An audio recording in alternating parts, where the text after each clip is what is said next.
फिर से हम एक नया क्वेश्चन देख रहे हैं जो कि अब वेक्टर क्रॉस प्रोडक्ट से रिलेटेड है।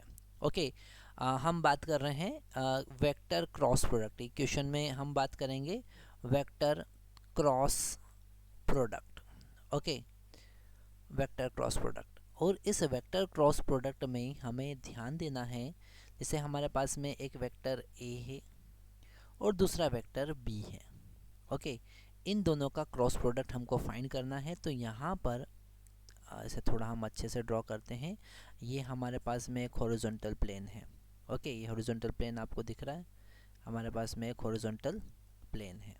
ओके, इस हॉरिजॉन्टल प्लेन में हमने दो वेक्टर लिए, है ना। एक वेक्टर लिया ए वेक्टर, ओके, और एक वेक्टर लिया बी वेक्टर, और इन दोनों के बीच का एंगल है थीटा। कितना है? एंगल है थीटा।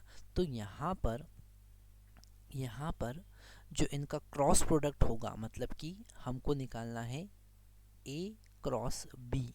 मान लेते हैं ये जो नया वेक्टर बना ये है सी वेक्टर। सबसे इम्पोर्टेंट कॉन्सेप्ट हमको याद रखना है कि जो क्रॉस प्रोडक्ट है उसका आउटपुट जो आता है, मतलब क्रॉस प्रोडक्ट जो होता है वो वेक्टर होता है। ओके, तो इसको वेक्टर प्रोडक्ट भी हम कहते हैं, vector multiplication. So C is a vector and its direction we can find using right hand thumb rule। तो यहाँ पर A की डायरेक्शन में हम फिंगर को रखेंगे ताकि हम उनको B की तरफ कर्ल कर सकें। तो यहाँ पर जो C वेक्टर होगा वो इन दोनों के प्लेन के परपेंडिकुलर होगा।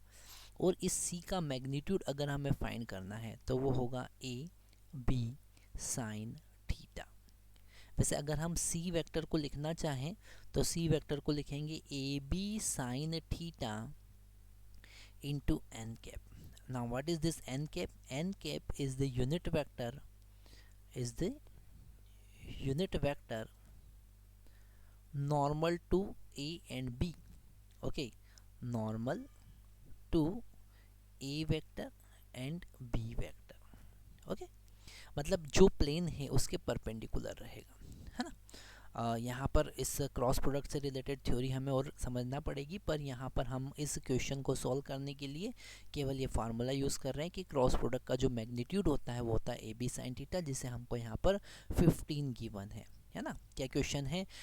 Vector A has magnitude 5 unit and vector be having magnitude 6 unit. Okay, and the cross product having magnitude 15 unit. So angle between A and B.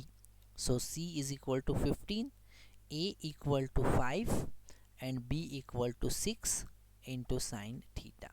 Okay, तो यहाँ पर हम sin थीटा का वैल्यू अगर find करेंगे तो इसे हम लिख सकते हैं 15 डिवाइडेड बाय 5 इंटू 6। 5 से इस 15 को कैंसिल करेंगे 3 टाइम्स, 3 को हम 6 से कैंसिल करेंगे 2 टाइम्स, तो हमको मिलेगा sine theta is equal to 1/2। और ये कब होता है? जब theta is equal to 30 degree होता है। ओके, जब थीटा साइन 30 होता है तो साइन 30 का वैल्यू 1/2 होता है।